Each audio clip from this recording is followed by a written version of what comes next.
El día 5 de mayo de 1862, el Señor nuestro Dios permitió que nuestro amado país, México, fuese librado de la invasión extranjera de los franceses.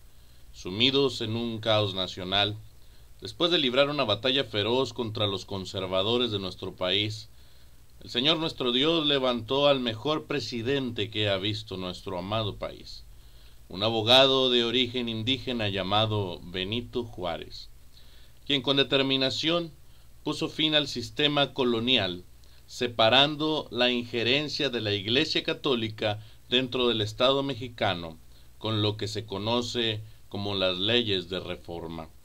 Pero el costo de la libertad fue muy alto, y nuestro amado país había quedado en ruinas, y aún todavía había grupos conservadores que seguían con las hostilidades, sumiendo al país en una guerrilla que cada vez lo debilitaba más y más.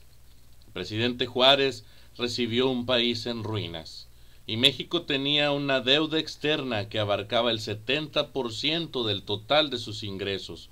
Las decisiones, sin duda, para el presidente no eran fáciles de tomar, así que el presidente Juárez decide suspender el pago de la deuda.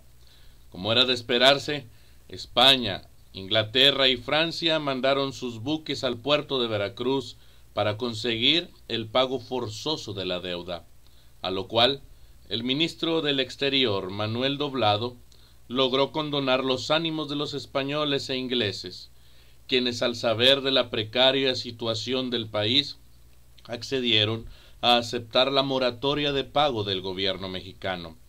No así el ejército francés, quien más que un interés económico, tenía un interés geopolítico, queriendo adueñarse de lo más sagrado que Dios le ha provisto a un ser humano, su nación, con todo lo que representa, queriendo sumir a México en el fantasma negro de la esclavitud nuevamente.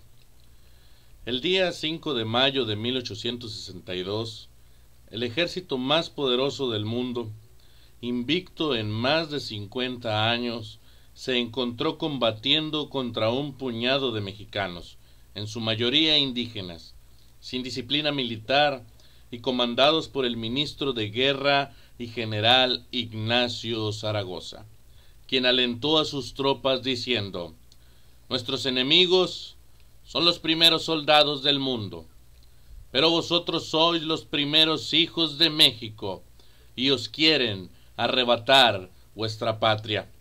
Y como era de esperarse, el ejército más poderoso del mundo no pudo contra la fuerza más poderosa que Dios le ha dado al ser humano: la determinación de defender lo que para el ser humano es lo más sagrado: nuestros hijos, nuestras hijas, nuestra familia, nuestro hogar y nuestras tierras. La guerra estaba lejos de terminar, pero la soberbia del conde de Laurences, como del invasor francés que afrentaba a nuestro país, fue puesta en evidencia al ser enfrentada por hombres libres, tomados de la mano de Dios. Del mismo modo, hermanos, hoy nuestro amado país enfrenta junto con el mundo entero un enemigo más que atañe a nuestra generación, un enemigo más que también quiere arrebatar de nuestras manos lo más sagrado que Dios nos ha dado, que es la vida y las almas de nuestros hijos y de nuestras familias. A diferencia del enemigo extranjero, este enemigo es un enemigo invisible. Es el enemigo incansable de Dios y del hombre, el diablo.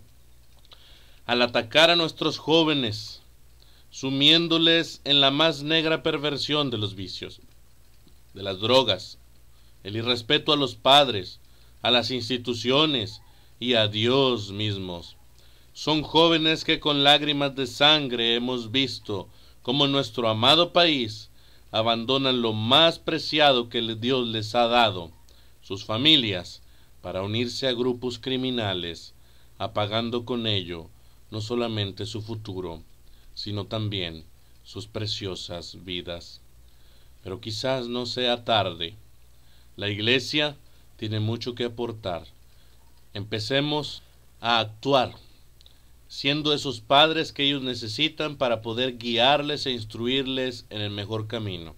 Y dejemos de esa manera que nuestro Dios nos otorgue nuevamente una aplastante victoria sobre nuestro incansable enemigo el diablo, al pelear palmo a palmo por lo más preciado que Dios nos ha dado, nuestra familia. Y termino con este pasaje de la Biblia encontrado en Nehemías, capítulo 4, versículo 14.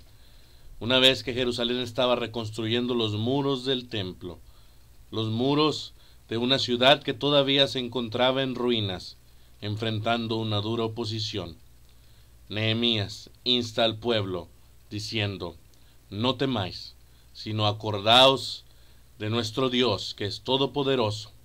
Luchen por sus hijos, por sus hijas, por sus hermanos, por sus mujeres y por sus casas. Dios aún sigue otorgando victorias imposibles a los que confían y creen en Él.